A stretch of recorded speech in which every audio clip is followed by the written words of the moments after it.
नमस्कार दोस्तों, स्वागत है आपका गुरुकुल मंत्रा में। मैं हूं भारत वर्मा। मेरे बारे में जानकारी आप यहाँ से ले सकते हैं कि मैंने IBPS भी क्लियर किया है, RRB NTPC भी क्लियर किया है। और अब हम लोग रीजनिंग के कुछ क्वेश्चंस करने वाले हैं दोस्तों। रीजनिंग का एक कंसेप्ट मैं यहाँ पे कराने वाला हूँ, जिसमें हम लोग देखेंगे कि इनइक्वालिटी है वो किस तरह से काम करती है, इनइक्वालिटी एक्चुअली होती क्या है, इनइक्वालिटी होती क्या है, हम वो देखेंगे। ये हमारा तीसरा लेक्चर है। इससे पहले मैंने 2 लेक्चर और बनाए हैं रीजनिंग के ऊपर। पहला जो होगा वो आपका ब्लड रिलेशन के पहला जो होगा आपका सिलोगिज्म के ऊपर है, दूसरा वाला जो है ब्लड रिलेशन के ऊपर है, तीसरा वाला जो है इनइक्वालिटी के ऊपर है। ये वाला जो इनइक्वालिटी का जो टॉपिक है दोस्तों, ये बहुत ज्यादा पूछा जाता है बैंकिंग सेक्टर के लिए।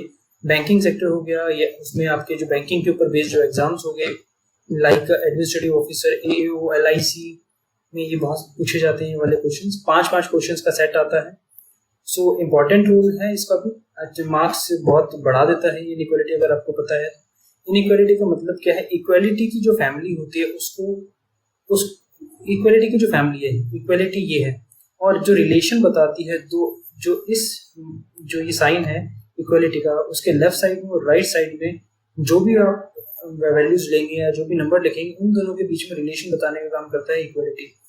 ये नंबर बराबर होगा तो उसको इक्वालिटी कहेंगे, अगर बराबर नहीं होगा तो उसको इनइक्वालिटी कहेंगे। बराबर नहीं होगा तो क्या होगा कि या तो जो लेफ्ट साइड वाला नंबर राइट साइड वाले नंबर से छोटा होगा, या राइट साइड वाला नंबर लेफ्ट साइड वाले नंबर से छोटा होगा। कुछ भी एक चीज हो सकती है, दोनों लेस देन इक्वल टू भी हो सकते हैं, एक्सेट्रा चीजें हो सकती हैं। देखते हैं होता क्या है इनइक्वालिटी। दोस्तों इनइक्वालिटी में होता क्या है कि आपके पास में साइन होता है, let's suppose A less than B। A less than B का मतलब है यहाँ पे अगर A है और यहाँ पे B है, जिस साइड में मुंह खुला है, जिस साइड में साइन का मुंह खुला है, इक्वालिटी का मतलब है दोनों बराबर है। ठीक है, A इक्वल B हो गया, A दोनों बराबर है, A B के बराबर है। लेकिन अगर यहाँ से अगर ये मुंह बंद हो जाता है और ये ऐसे हो जाता है, तो इसका मतलब हो गया कि जो B है जो A से बड़ा है। और वहीं अगर A और B में B की तरफ मुंह बंद हो जाता है और A की तरफ खुल जाता है, तो A बड़ा है B से। ठीक है, अब दूसरी बात आती है कि A greater than equal to B। Greater than equal to B का मतलब क्या होगा दोस्तों कि या तो A B से बड़ा है या B के बराबर है। A या तो B से बड़ा है या B के बराबर है। और दूसरी बात आती है कि A less than equal to B, यानी जो B है वो या तो A से बड़ा है या फिर A के बराबर है। ये कुछ साइंस होते हैं जो हमें, जिनकी जानकारी होना बहुत जरूरी है अपनी इनइक्वालिटी को करने के लिए। रीजनिंग का टॉपिक है। ऐसे ही मैथमेटिक्स में भी जो क्वाड्रेटिक इक्वेशन के ऊपर बेस्ड इनइक्वालिटी आती है एग्जाम में, बैंकिंग के एग्जाम में, सो वो भी हम लोग आगे चल के डिस्कस करेंगे। लेकिन इनइक्वालिटी के जो साइंस होते हैं वो होते हैं less than equal, less than, greater than, equal to, less than equals to और ग्रेटर देन इक्वल्स टू। ठीक है, ये जो साइंस है आपको इसकी बेसिक जानकारी होनी चाहिए। यहाँ मैंने आपको बताने की कोशिश करी कि एक्चुअली क्या मतलब होता है इन साइंस का। सो चलिए आगे क्वेश्चंस करने की कोशिश करते हैं। जो एग्जाम के अंदर क्वेश्चन आते हैं दोस्तों, इस तरह का क्वेश्चन आता है। जब बैंकिंग का एग्जाम आप देते हो तो इस तरह का आपको एक मैथमेटिकल ये इनइक्वालिटी की आपको एक एक्सप्रेशन दी हुई होती है, और आपसे इसमें मैंने 3 स्टेटमेंट्स लिए, 3 कंक्लूजन्स मैंने लिए। इन कंक्लूजन्स के ऊपर आपके पास में कुछ ऑप्शंस होते हैं, 5 ऑप्शंस आते हैं बैंकिंग में। सो चलिए कोशिश करते हैं इसको करने की। अब देखिए इस क्वेश्चन में क्या कह रहा है कि m greater than equal to s। यहाँ पे हमने लिख लिया m greater than equal to s। ठीक है, अब इन दोनों में आपको क्या करना है, इसमें और इसमें, क्या आपको और कहीं पे m और s दिखाई दे रहा है? ये हमें यहाँ दिखाई दे रहा है। यहाँ पे कह रहा है कि m is less then k, यानी m is less then k। हमने एक ही सीरीज बनानी है, उसी सीरीज में सबको एक ही साथ रिलेशन उसका सेट हो जाएगा। ठीक है, अब m दोनों तरफ से फिल हो गया। अब क्या क्या बचा, k और s। k और s कहीं आपको दिखाई दे रहा है, एक ये हो गया, एक ये हो गया, k और s, एक s यहाँ पे दिखाई दे रहा है। ये s जो बराबर है किसके, t के बराबर है। अब s भी दोनों तरफ से फिल हो गया। अब कौन बचा, k और t। k और t दिखाई दे रहा है कुछ, k और t आपको यहाँ से ये दिखाई दे रहा है। t जो है वो बड़ा है और इक्वल है किसके, e के। ठीक है, अब ये भी आपके पास में हो गया। अब कुछ बचा, अब k कहीं पे दिखाई दे रहा है, यहाँ पे k हमें यहाँ पे दिख गया, तो यानी ये भी हमने इसको ले लिया। k जो है वो लेस देन है किससे, a से। अब हमारे पास a के साथ में अब a और e बचा, लास्ट में a और e बचा। अब a के साथ में आपको पता है कि a जो है वो ग्रेटर देन है किससे, y से। ठीक है, अब a भी फिल हो गया। अब बचा कौन सा, y और e, यानी आपके पास में बाकी कुछ नहीं। अब आपके पास में रिलेशन किसका भी शेप बाकी बचा है, y और o का, यानी y जो है वो लेस देन इक्वल टू है o से।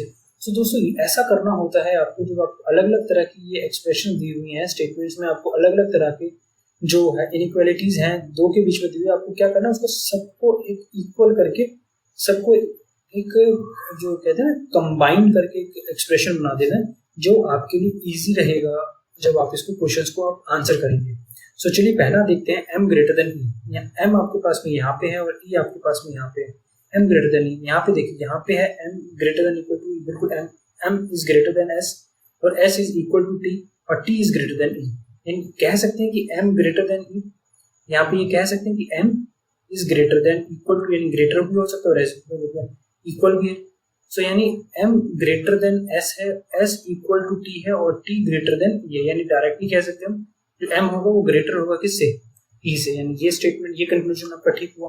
m equal to e, m equal to e, यहाँ से आप कहेंगे अब यहाँ तो ग्रेटर होगा या इक्वल होगा। इस केस में भी यहाँ पे ये यहाँ पे भी ग्रेटर देन इक्वल टू का साइन है, यानी या तो ग्रेटर होगा या इक्वल होगा। यानी अभी तो इन दोनों में से ये कह सकते हैं कि ये दोनों कंडीशन जो होगी आइदर और में होगी। आपको मैंने सिलोगिज्म करवाया था, मैंने बताया था कि सब्जेक्ट और ऑब्जेक्ट दोनों का सेम होना चाहिए। सेम चीज यहाँ पे है, सब्जेक्ट ऑब्जेक्ट सेम है, ठीक है। यहाँ पे क्या है, m ग्रेटर देन e हो सकता है, m इक्वल टू e हो सकता है। इन दोनों में से कोई एक कंडीशन सेटिस्फाई करने वाली है। अब o greater than s, o greater than s, s कहाँ है हमारे पास, s हमारे पास ये है, यानी o के हमने कंपैरिजन कराना है किससे, s से। o ग्रेटर देन y, लेकिन y लेस देन, यानी ये जो साइन होगा, इस साइन ने क्या किया, इस साइन ने आपको पूरा खेल बिगाड़ दिया। यानी ये इसने, इस साइन ने क्या किया, इस पूरी जो स्टेटमेंट है उस स्टेटमेंट को नेगेट कर दिया। क्यों, क्योंकि यहाँ से o greater than equal to y तो है, लेकिन y लेस देन है a से। इसने इसकी चेन को तोड़ दिया। यहाँ पे देखिए, यहाँ पे कंटिन्यूसली चेन चल रही थी, ये भी ग्रेटर है और यहाँ पे ये भी ग्रेटर है, यहाँ और इक्वल है यहाँ पे। सो यहाँ पे कंटिन्यूसली चेन चल रही थी, लेकिन यहाँ पे o तो ग्रेटर देन है y से, लेकिन जो y है वो लेस देन है, यानी दोनों के साइन आपस में एक दूसरे के ऑपोजिट हो गए, यानी ये कंडीशंस को फेल कर दिया। यानी ये वाली जो स्टेटमेंट, ये जो कंक्लूजन है ये आपका गलत है। और ऑप्शन आपका क्या हो सकता है, आइदर कंक्लूजन 1 और कंक्लूजन 2 फॉलोज। यानी इस तरह से आप देखिए क्वेश्चंस कितना इजीली आप कर सकते हैं अगर आप इसकी पूरी एक कंबाइंड, आपको एक जो इसकी स्टेटमेंट्स है उसको एक कंबाइंड एक्सप्रेशन में आप बना के लिखते हैं। तो चलिए आगे देखते हैं। आगे क्वेश्चन कहता है दोस्तों, a less than b, a less than b, b और अब b और d बचा, तो यानी b हमारे पास यहाँ पे है, a लेस देन b, ये वाली स्टेटमेंट हमने यूज कर ली। अब ये वाली देखते हैं, b ग्रेटर देन d, यानी b ग्रेटर देन d। अब b भी फिल हो गया, अब a और d बचे, a और d के साथ एक ये एक्सप्रेशन है, यानी d इक्वल्स टू c। अब बचा कौन सा, a और c। हमें जो एक्सट्रीम पॉइंट्स पे है हमें उनको देखना है, क्योंकि बाकी जो है b भी फिल हो गया दोनों तरफ से, ये भी फिल हो गया दोनों तरफ से, d भी बचा कौन सा, a बचा और c बचा, ठीक है। अब a कहीं पे आ रहा है, a यहाँ पे आ रहा है, a ग्रेटर देन f, यानी a जो है वो ग्रेटर देन है किससे, f से। f और c के बीच में देखना है, f और c, f यहाँ पे मिल गया, f greater than e, f greater than e यहाँ पे हमें मिल गया, ठीक है। अब c के हमें यहाँ मिल गया, c less than equal to g, c less than equal to g। अब सारी एक्सप्रेशंस फिल हो गई, बस एक ये बची है, कौन सी है, e, e greater, e equals to h, e equals to h। देखिए पूरी एक जो स्टेटमेंट है आपकी, पूरी एक पूरी स्टेटमेंट को हमने क्या कर दिया, कंबाइन कर दिया और एक सिंगल स्टेटमेंट को बना, एक सिंगल स्टेटमेंट हमने उसकी बना दी, ठीक है। अब देखते हैं इसमें कंक्लूजन क्या क्या कह रहा है। कंक्लूजन कह रहा है कि g greater then b, g जो है एक हमें इसकी बात करनी है और इसकी बात करनी है, g जो है ग्रेटर देन b है। यहाँ से g greater than equal to, ठीक है, इक्वल यहाँ पे भी ठीक है, लेकिन यहाँ देखिए दोनों के साइन आपस में ऑपोजिट हो गए, यानी इस साइन ने क्या कर दिया, इस स्टेटमेंट को गलत कर, इस कंक्लूजन को गलत कर दिया। कह रहे हैं कि g जो है वो ग्रेटर होना चाहिए b से। यहाँ तक तो ठीक है, यहाँ तक तो ठीक है कि g जो है वो ग्रेटर देन है d से, लेकिन यहाँ पे ये जो चीज आ गई, ये वाला जो साइन आ गया, उसने क्या कर दिया, d को छोटा कर दिया b से। अब d को b से छोटा कर दिया तो हम इसके बारे में और इसके बारे में कुछ कह नहीं सकते कि एग्जैक्टली ऐसा होगा, हम डायरेक्टली नहीं बोल सकते कि ऐसा ही होगा, ठीक है। इसलिए हमें यहाँ पे इसको क्रॉस करना पड़ा, ये जो कंक्लूजन है ये फॉलो नहीं करेगा। अगला कंक्लूजन देखते हैं। अगला कंक्लूजन क्या कहता है दोस्तों, हमें अगला कंक्लूजन कहता है कि a greater then h, a और हमने देखना है h, यानी a ग्रेटर देन h। यहाँ से हमें इन दोनों के बीच में बताना है रिलेशन, यानी a greater then f, f greater than e और e इक्वल्स टू h, यानी हम डायरेक्टली कह सकते हैं कि ए जो है वो ग्रेटर देन है एच से। क्यों? क्योंकि यहाँ देखिए ए जो है वो एफ से बड़ा है और एफ जो है वो ई से बड़ा है, यानी ए जो होगा डायरेक्टली ई से बड़ा होगा और ई क्या है, एच के बराबर है। यानी अगर ए ई से बड़ा है तो ए एच से भी बड़ा है। तो यानी ये जो कंडीशन है, ये कंक्लूजन जो है वो सेटिस्फाई करेगा, ये कंक्लूजन फॉलो होगा। ठीक है, आगे देखते हैं अगला जो कंक्लूजन है। अगला कंक्लूजन हमें क्या कहता है? अगला कंक्लूजन हमें कहता है C equals to H. C equals to H, यानी हमें इन दोनों के बीच में बोला गया है, C और H के बीच में बात, C और H के बारे में हमें उनसे बात करेंगे क्या इक्वल टू एच है, नहीं है। कैसे हमने देखा कि बीच में ये जो साइंस है, ये इक्वलिटी के जो इनइक्वलिटी के जो साइंस है, ये सारे साइंस बीच में आ गए। अगर ये साइंस नहीं होते तो हम कहीं ना कहीं कह सकते थे कि C इक्वल्स टू एच है, लेकिन इन साइंस ने क्या कर दिया, इक्वलिटी को खत्म कर दिया, वायलेट कर दिया। यानी ये जो कंक्लूजन होगा ये भी सेटिस्फाई नहीं करेगा। कौन सा ही कंक्लूजन बचा? सेकंड कंक्लूजन बचा, सिर्फ और सिर्फ एक सेकंड कंक्लूजन बचा जो इस केस में सेटिस्फाई कर रहा है। ठीक है फ्रेंड्स, देखिए कितना इजीली क्वेश्चंस हो जाता है। ये वाले इस तरह के जो क्वेश्चंस होते हैं बहुत इजीली हो जाते हैं अगर आप सारी स्टेटमेंट को कंबाइन कर लेते हैं। अगला देखते हैं। अगला क्या कहता है कि m greater than equals to p। m जो है वो ग्रेटर देन इक्वल टू है p के। अब m और p के देखना है, p हमें यहाँ दिख गया, p जो है वो लेस देन है u से। अब m और u देखना है, u हमें यहाँ दिख गया, हमने ये देख लिया वो देख लिया, अब ये रह गया। u जो है वो लेस देन है किससे? k से। k जो है वो लेस देन है किससे? a से, ये भी हो गया। अब g और j के बारे में बात करनी है, क्या कहीं पे है g जो है वो a is less then g और g इक्वल्स टू j। ठीक है, हमने क्या करा, ये जो स्टेटमेंट्स थी इन स्टेटमेंट्स को कंबाइन कर दिया और एक सिंगल स्टेटमेंट हमने कंबाइन करके एक सिंगल स्टेटमेंट हमने बना ली, जिससे हमारा क्या होगा, हमें कंक्लूजन्स को देखने में आसानी रहेगी। ठीक है फ्रेंड्स, आगे देखते हैं। आगे मैं इसका कलर चेंज कर दूं। ठीक है, अब जरा कंक्लूजन देखते हैं। कंक्लूजन क्या कहता है कि P लेस देन G। हमें किसके बारे में बात करनी है? P के बारे में बात करनी है और G के बारे में बात करनी है। P less than U, U less then K, K less then A और A लेस देन G। यानी P और A के बारे में जब बात करते हैं तो ये फुलफिल करता है, सेटिस्फाई करता है। ठीक है, यहाँ तो डायरेक्टली पता लग रहा है कि कहीं पे भी कोई और दूसरी इक्वालिटी नहीं है जिससे हमें थोड़ी कंफ्यूजन हो सके, लेकिन यहाँ से डायरेक्टली हम कह सकते हैं कि जो G होगा वो P से बड़ा होगा, ग्रेटर देन। ठीक है, अब दूसरा कंक्लूजन क्या कहता है? J greater than K। हम दूसरा कंक्लूजन J का कंक्लूजन देखना है और K के बीच में देखना है। J ग्रेटर देन K, क्या ये है? J equals to G। ठीक है, G ग्रेटर देन A और A ग्रेटर देन K। यानी हम डायरेक्टली कह सकते हैं कि जो J होगा वो K से बड़ा होगा। क्यों? अगर G और J दोनों अगर बराबर है तो हम G की जगह J रख सकते हैं, G की जगह यहाँ J रख सकते हैं, तो J ग्रेटर देन है और A ग्रेटर देन K। यानी डायरेक्टली कह सकते हैं कि जो J होगा वो K से बड़ा होगा। यानी ये कंडीशन भी फुलफिल होती है, ये कंडीशन सेटिस्फाई करती है, जो कंक्लूजन है वो सेटिस्फाई करता है ये वाला। अब अगला देखते हैं, अगला क्या कहता है? U less then G। U less then G, U less then G को देखने के लिए हम देखेंगे, हाँ U less then G। U हमारे पास यहाँ पे है और G हमारे पास यहाँ पे है, हमने इन दोनों के बीच में देखना है U लेस देन G। अब देखिए सारे जो इक्वलिटी है एक ही तरह की इक्वलिटी हर जगह पे, और यहाँ पे U लेस देन G हमें दिखाई दे रहा है, यानी ये कंडीशन भी हमारी सेटिस्फाई करती है। यानी तीनों कंडीशन सेटिस्फाई करेगी, ऑल द कंक्लूजन्स फॉलोज। यानी इसका जो आंसर रहेगा वो ई ऑप्शन रहेगा, ऑल द कंक्लूजन फॉलोज, क्योंकि सारे जो कंक्लूजन है इसमें फॉलो कर रहे हैं। ठीक है फ्रेंड्स, देखिए कितना इजीली हो रही है इनइक्वालिटी के जो क्वेश्चन है वो कितना इजीली हो रहे हैं। रीजनिंग का टॉपिक है ये, बहुत इजीली हो जाते हैं। आगे देखते हैं। अगला जो हमसे बात करता है, अगली जो स्टेटमेंट में जो हमसे बोला जाता है वो बोला जाता है B less than A. B जो है वो लेस देन है किससे? ए से।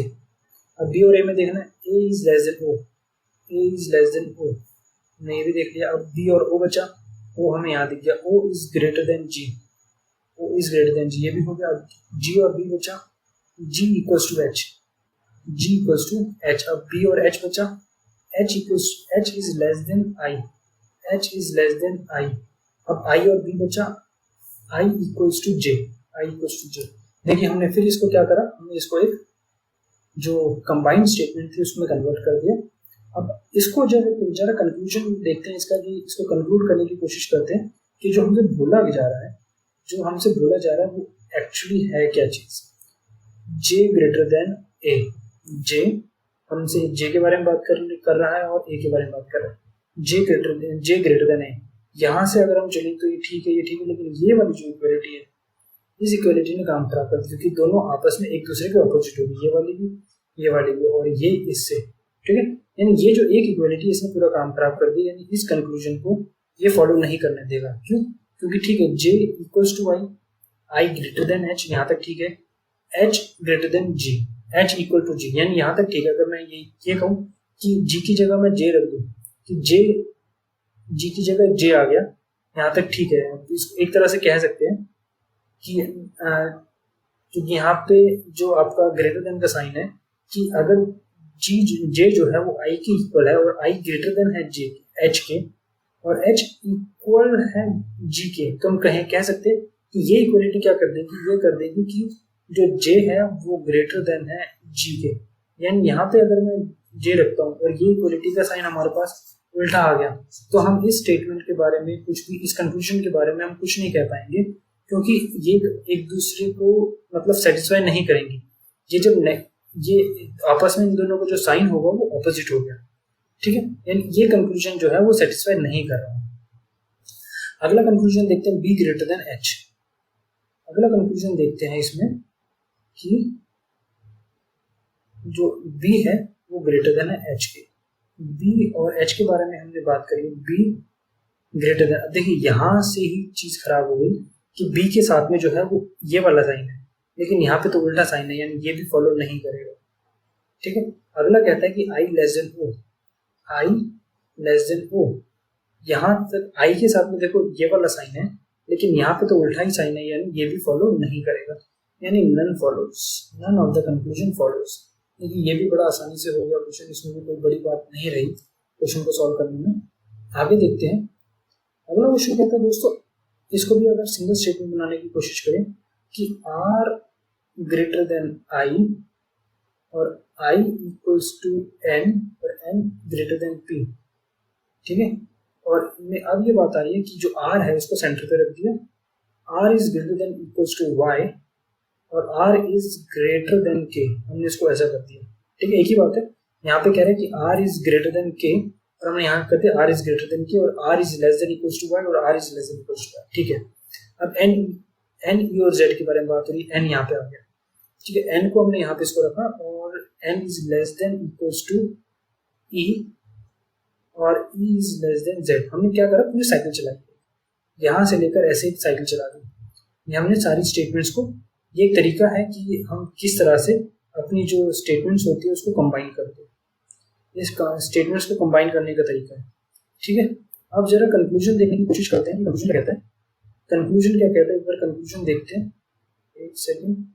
हाँ, पहला कंक्लूजन कहता है के ग्रेटर देन आई, के जो है वो ग्रेटर देन आई। हमने के के बारे में बात करनी, आई के बारे में बात करनी, यानी यहाँ से हम कह सकते हैं जो के है less than, K is less than R और R is greater than I. अब देखिए दोनों जो साइन है आपस में ऑपोजिट हो गए, ठीक है, यानी ये सेटिस्फाई नहीं करेगा, ठीक है। अब अगला देखते हैं आई लेस देन जेड। आई के बारे में बात कर और जेड के बारे में बात कर, आई और जेड हमने इसको इस तरह से चलाना है, I equals to N, N less than equals to Z, N less than equals to E और ई लेस देन जेड। देखिए सारे जो साइन है वो एक दूसरे के साथ ही चल रहे फ्लो में, तो यानी जब साइन एक दूसरे के साथ चल रहे यानी आई इक्वल्स टू एन है और N less than equal to E है और ई लेस देन जेड है, तो हम यहाँ से डायरेक्टली कह सकते हैं कि I is less than Z, I is less than Z, यानी ओनली जो कंक्लूजन सेकंड है, ओनली कंक्लूजन टू फॉलोज, इस केस में ओनली कंक्लूजन टू फॉलोज, ठीक है फ्रेंड्स। आगे देखते हैं, आगे क्वेश्चन क्या कहता है कि एसबीआई में इस तरह के क्वेश्चंस आते हैं, जब मेंस का एग्जाम होता है, मेंस में इस तरह के क्वेश्चंस आते हैं, जब भी इक्वालिटी से क्वेश्चन पूछा जाएगा तो इस तरह के आपको थोड़ा मैथमेटिकल जो आपके पास में ये साइंस है, इन साइंस को भी वो यूज करता है एग्जाम्स के अंदर जो एग्जामिनर है। तो चलिए इस क्वेश्चन को देखते हैं। ये क्वेश्चन क्या कहता है कि जो डॉलर का साइन है, डॉलर मीन्स यहाँ पे ए होगा, यहाँ पे बी होगा, dollar means A is neither greater than nor smaller than B, यानी ए नाइदर ग्रेटर देन है, ए जो है ना ही बड़ा है बी से ना ही छोटा है बी से, तो क्या हुआ, सिंपल ए बराबर हुआ बी के, सीधी सी बात है, बस एक समझने का तरीका है और इसको एक्सप्रेस करने का तरीका इस एग्जामिनर का। यहाँ पे बोला गया ए जो एट द रेट का साइन है, यहाँ पे जो एट द रेट का साइन है वो क्या कह रहा है, means A is neither greater than nor equals to, जो एट द रेट का साइन है neither greater than nor equals to, यानी ये क्या हुआ, लेस देन हुआ, ठीक है। परसेंटेज का जो साइन है, परसेंटेज का साइन कहता है कि neither smaller than nor equals to, neither smaller than nor equals to, यानी ये ग्रेटर देन हुआ। एम्परसेंड का साइन क्या कहता है, A is not greater than B, A is not greater than B मतलब less than equals to A, इस case में कह रहा है A is not greater than B, अगर यहाँ पे ए है यहाँ पे बी है, A is not greater than B, यानी ए जो है बी से बड़ा नहीं है, तो क्या हो सकता है, छोटा और लेस देन इक्वल्स टू हो सकता है, ठीक है। लास्ट हैश का साइन क्या बताता है, A is not greater, ampersand का साइन क्या कर, A is not smaller than B, ampersand का साइन कह रहा है A is not smaller than B,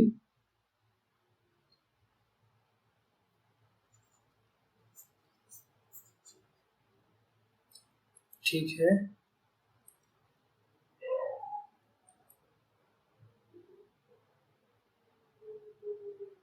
इसमें क्या कह रहा है, इस क्वेश्चन में कह रहा है, देखिए एम्परसेंड का साइन कहता है A is not smaller than B, यानी A is not smaller than B, यानी ये क्या होगा, ग्रेटर देन इक्वल्स टू, ये कह रहा है A is not greater than B, A is not greater than B, यानी ये क्या होगा, लेस देन इक्वल्स टू। तो ये आपको साइंस बताने का तरीका है, यानी आपका जो डॉलर का साइन है वो इक्वल्स टू के बराबर इक्वल टू है, और एट द रेट का साइन है वो लेस देन है, परसेंटेज का जो साइन है वो ग्रेटर देन है, एम्परसेंड का जो साइन है वो ग्रेटर देन इक्वल्स टू है, और हैश का जो साइन है वो किसको डिनोट कर रहा है, लेस देन इक्वल्स टू। अब जरा देखते हैं कि W यहां बनाते हैं, W एम्परसेंड P, एम्परसेंड का मतलब greater than equals to P, मैं इसको अलग इंक से बनाता हूं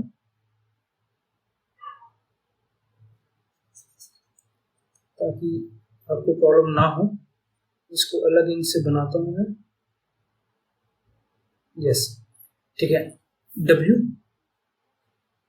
एम्परसेंड P, एम्परसेंड का मतलब क्या हुआ दोस्तों, ग्रेटर देन इक्वल्स टू, यानी W greater than equals to P, P percentage G, यानी P के बारे में आप बात करिए, और परसेंटेज का मतलब है ग्रेटर देन G, और आगे बात करिए G eight the rate I, G eight the rate का मतलब क्या, less than G less than I, और I का मतलब क्या है, I हैश N, I के साथ में हैश है, यानी less than equals to N। ये आपकी क्या होगी, ये आपके पास में एक ये स्टेटमेंट होगी, हमने इसको फिर दोबारा कंबाइन कर दिया। फिर स्टेटमेंट जब आप कंबाइन करते हैं तो आप डिड्यूस बहुत इजीली कर पाते हैं चीज़ों को, कि आप ऑप्शन आपका कौन सा रहने वाला है, ठीक है। जरा आगे देखते हैं, इसमें कंक्लूजन क्या कहता है, N परसेंटेज, परसेंटेज का मतलब है N, परसेंटेज का मतलब है greater than, N greater than W, क्या ऐसा है, N ग्रेटर देन W, नहीं, देखिए ये वाला जो साइन है, ये वाले साइन ने इस कंक्लूजन को खराब कर दिया, इस साइन ने पहले ये N से जब हम मारे थे N ग्रेटर देन G तक पहुंच गए, लेकिन G से जब आप आगे चले W तक पहुंचने की कोशिश करी, लेकिन इस साइन की उल्टा हो गया और इसने सारा काम खराब कर दिया, यानी ये कंक्लूजन फॉलो नहीं करता। N ampersand less than equals to G, यानी N जो है वो N जो है इस केस में हैश का जो साइन वो कहते हैं कि less than equals to W, N less than equals to W, यानी N जो है वो लेस देन इक्वल टू है, लेकिन यहाँ पे तो N के साथ में ग्रेटर देन का साइन है, तो यानी ये कंडीशन, तो ये कंक्लूजन तो वैसे ही फेल हो गया। तो इस केस में क्या हुआ, neither conclusion 1 nor conclusion 2 is true, ठीक है। आगे देखते हैं, आगे आप इस तरह के जो क्वेश्चंस आते हैं वो एक ही साथ 5 क्वेश्चंस आते हैं, कंडीशंस आपको सेम दी होती है, यहाँ पे आपको डॉलर का साइन है, यहाँ पे एट द रेट का साइन है, यहाँ पे परसेंटेज का है, इसका देन हैश का है, देन आपको इनके लिए जो अभी हमने पिछली स्लाइड में हमने किया है, ये इक्वल टू, यहाँ पे है ये इक्वल्स टू, इसका मतलब इक्वल्स टू, ये लेस देन, ये ग्रेटर देन इक्वल्स टू, ये लेस देन इक्वल्स टू, यही साइन है जो हमने अभी इसको डिड्यूस किया था, बिल्कुल यही साइन से। ठीक है, अब जरा इसको सॉल्व करके देखते हैं, इसको जब पूरी स्टेटमेंट को कंबाइन करके देखते हैं कि पूरी स्टेटमेंट जब कंबाइन होती है तो क्या बनती है। चलिए स्टार्ट करते हैं, इसको देखते हैं कि u एट द रेट यानी लेस देन d, ठीक है, d इक्वल्स टू e और e परसेंटेज का मतलब है greater than y, y ampersand का मतलब greater than equals to w। ठीक है दोस्तों, ये हमारे पास जो स्टेटमेंट आई उसको हमने कंबाइन कर दिया। अब इस कंबाइंड स्टेटमेंट से हम लोग जरा कंक्लूजन को देखते हैं कि कंक्लूजन इसका क्या हो सकता है। इसका कंक्लूजन जो रहेगा u at the rate y, u at the rate का मतलब है लेस देन y, ठीक है, और w percentage d, w percentage का मतलब है ग्रेटर देन d। इन दोनों में से कौन सी कंडीशन फॉलो करती है, u लेस देन, ठीक है, यहाँ तक ठीक है, यहाँ तक ठीक है, y, लेकिन इसने यहाँ काम खराब कर दिया, u less than d, d equals to, यहाँ तक ठीक था कि u जो है वो लेस देन था e से, लेकिन यहाँ पे अब क्या हुआ, जो e है वो ग्रेटर देन हो गया। अब यहाँ से क्या हुआ कि अब हम इन दोनों के बीच में डायरेक्टली बात नहीं कर सकते, क्योंकि इन दोनों के बीच में ऐसी कोई कंडीशन सेटिस्फाई नहीं हो रही जो इसको फुलफिल करती हो, यानी ये कंडीशन जो कंक्लूजन है वो रॉन्ग हुआ। अगला कह रहे हैं w greater then d, w greater then, अब यहाँ पे तो देखिए w ग्रेटर देन की बात कर रहे हैं, लेकिन यहाँ पे w के साथ स्मॉलर देन का साइन है, यानी ये कंक्लूजन भी आपको सेटिस्फाई नहीं करेगा, यानी neither conclusion 1 not conclusion 2 is true. ठीक है, चलो दोस्तों ये अगला क्वेश्चन देखते हैं। इस क्वेश्चन में देखते हैं, जरा मैं डिनोट करते हैं वो जरा मैं लिख लेता हूँ। डॉलर एट द रेट का मतलब है लेस देन, परसेंटेज का मतलब है ग्रेटर देन, एप्सन का मतलब है greater than equals to, and hash का मतलब है percent greater than equals to, और हैश का मतलब हो गया आपका लेस देन इक्वल्स टू। ठीक है, अब जरा इसको कोशिश करते हैं करने की कि जरा इसको जरा बना के देखें। अगर हम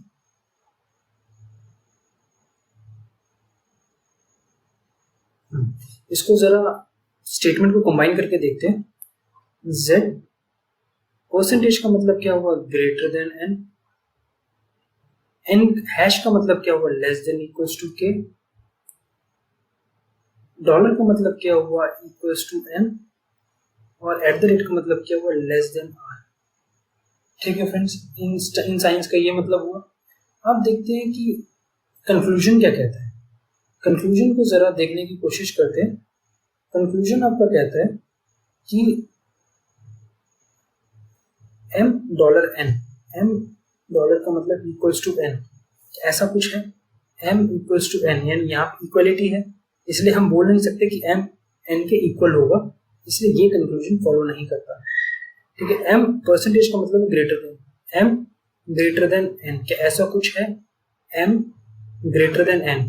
ठीक है, m इक्वल्स टू के यहाँ तक ठीक है, क्या m ग्रेटर देन n है, यहाँ से ग्रेटर देन इक्वल्स टू या तो ग्रेटर होगा या इक्वल होगा। यहाँ पे डायरेक्टली नहीं कह सकते कि ऐसा कुछ होगा, लेकिन या तो ये कंडीशन सेटिस्फाई हो गया तो m इक्वल होगा या m ग्रेटर देन होगा। ठीक है, यानी कहने का मतलब क्या हुआ, आइदर कंक्लूजन 1 और 2 इज ट्रू। ठीक है, इस सिचुएशन में आइदर और का कंडीशन आ जाएगी। ठीक है, या तो पहला कंक्लूजन ठीक होगा कि m n के इक्वल है, या दूसरा कंक्लूजन ठीक है कि m ग्रेटर देन है n से। चलिए आगे देखते हैं, अगला क्वेश्चन क्या कहता है। अगला क्वेश्चन कहता है कि v, यहाँ पे पहले मैं जरा क्या किसको डिनोट करता है वो मैं लिख लेता हूँ, less than, eight the rate का मतलब है, एट द रेट का मतलब है लेस देन, परसेंटेज का मतलब है ग्रेटर देन, एम्परसेंट का मतलब है greater than equals to, and hash का मतलब है लेस देन इक्वल्स टू। ठीक है, जरा अब इनको सबको कंबाइन करके देखते हैं। कंबाइन करने से क्या बात हो रही है, कंबाइन करने से हम किस तरह से इसको इजीली देख पा रहे हैं कि जरा देखते हैं। चलिए, v जो है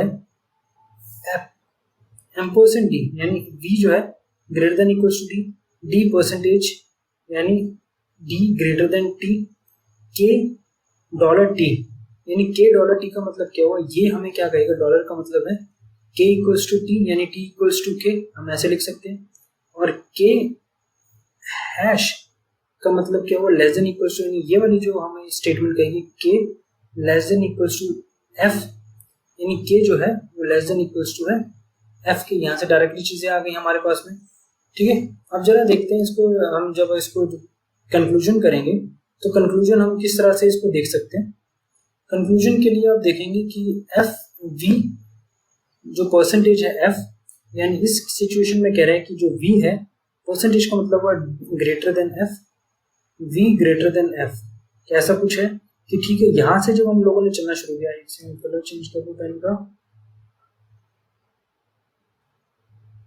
ठीक है, यहां से जब हम लोगों ने चलना स्टार्ट किया तो यहां तक तो ठीक रहा। ठीक है, v greater than equal to D, D greater than T, T equals to K, लेकिन यहाँ से जब हम गए तो लेस देन इक्वल्स टू का साइन आ गया। यानी हम डायरेक्टली नहीं बोल सकते कि जो v और f में जो रिलेशन है वो v ग्रेटर देन f का होगा, क्योंकि यहाँ पे जो इसमें भी स्मॉलर देन का साइन उसके साथ v के साथ में आ गया।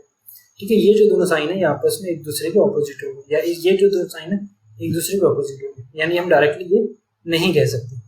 अगली जो स्टेटमेंट है वो कहता है conclusion v percentage K, v percentage K का मतलब क्या, greater than, v greater than k, v greater than k, क्या ऐसा कुछ है, v greater than equals to t, d t और इक्वल्स टू k, हमें सिर्फ इनके और इनके बीच, इसके बीच में बात करनी है। यानी v greater than equals to d तो है और d ग्रेटर देन t भी है।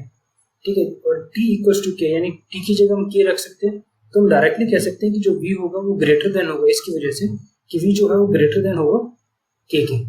ठीक है, यानी ओनली सेकंड कंक्लूजन फॉलोज। इस केस में ग्रेटर देन इक्वल्स टू है, या तो ग्रेटर है या वो इक्वल है। अगर वो ग्रेटर है d से तब भी v बड़ा है t से, अगर वो इक्वल है d के, v अगर इक्वल है d के तब भी v बड़ा होगा t से। तो दोनों कंडीशंस में जो हो v जो होगा वो बड़ा होगा t से, सॉरी k से। ठीक है, t और k के इक्वल है तो बात दोनों की सेम ही है। ठीक है, आगे देखते हैं। अगला क्वेश्चन कहता है कि वही चीज मैं पहले एक बार साइंस लिख लूं, equals to at the rate जो है वो लेस देन है, और परसेंटेज जो है वो ग्रेटर देन है, ampersand greater than equals to, और हैश जो आपके पास है वो है लेस देन इक्वल्स टू। जरा इनको कंबाइन करके देखते हैं, एस डॉलर क्यू, यानी S equals to Q, Q at the rate B, at the rate मतलब Q less than B, B ampersand K यानी B greater than equals to, और K hash W में K less than equals to W. ठीक है, इतनी बात आपको clear होगी कि अब आपको इस टाइम तक तो शायद अब तक आपको सारी इक्वेशंस को कंबाइन करना आ गया होगा।